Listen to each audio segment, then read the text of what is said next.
আসসালামু আলাইকুম রহমতুল্লাহ। শুভ সকাল। একটা বিষয় স্পষ্ট আমি হলাম যে আসলেও মানুষের প্রতি মানুষের ভালোবাসা এবং সঠিক বিচার না পাওয়ার দাবিতে মানুষের যে অকান্তি পরিশ্রম, এটা কিন্তু স্পষ্ট করা যায়। এটা শরীফ উসমান হাদি চত্বর, শাহবাগ। তো সেখানে ক্যামেরাতে বেশ কিছু 4 থেকে 5 জন তরুণ যুবককে দেখা যাচ্ছে। এরা রাত্রে অনুমানিক 10:30 থেকে 11টার সময় এখানে অবস্থান করেছে। তো আমার যেহেতু এখানে ডিউটি চলছে, আমি বিষয়টা স্পষ্ট চোখের সামনে সারাটা রাত্রে দেখলাম। এই কঠোর শীতের মধ্যেও এই তরুণ যুবকরা হাদি হত্যার বিচারের দাবিতে এখানে অবস্থান করতেছে।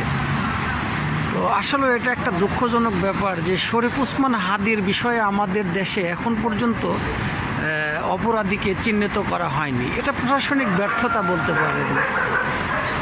আমার খুব খারাপ লাগছে এটাই যে এরকম কঠোর শীতে একটা মানুষের প্রতি ভালোবাসা থাকলে মানুষ মানুষের জন্য এভাবে সারাটা রাত্রি কষ্ট করতে পারে এই কঠোর শীতের মধ্যে।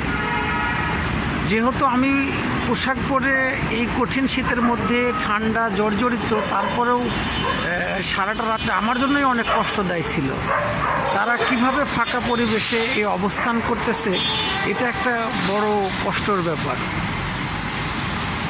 দলমত নির্বিশেষে অন্তত শরীফ উসমান হাদির বিষয়ে সকলকেই ঐক্যমত হওয়ার জন্য আহ্বান এবং জোরালো দাবি এটা। কেননা শরীফ উসমান হাদি শুধু দেশের জন্য কথা বলতো না, ভারতের আধিপত্য, বাংলাদেশের সার্বভৌমত্ব এবং সত্যর ন্যায় প্রতিষ্ঠার লক্ষ্যেই সে কথা বলতো।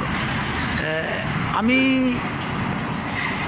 হতভাগ হয়ে গেলাম এই 5-6 জন তরুণ যুবককে দেখে যে আসলে তাদের ভিতরে কতটুকু ভালোবাসা এবং সহানুভূতি থাকলে পরে মানুষ মানুষের জন্য এত কষ্ট করে রাত্রি যাপন করতে পারে।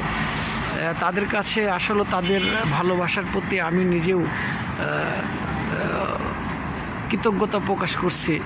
সাথে সাথে এটাও বলতে চাচ্ছি যে অন্তত এ দেশের প্রত্যেক নাগরিককে হাদি হত্যার বিষয়ে ঐক্যমত হওয়া জরুরি। ধন্যবাদ। জাযাকাল্লাহু খায়রান।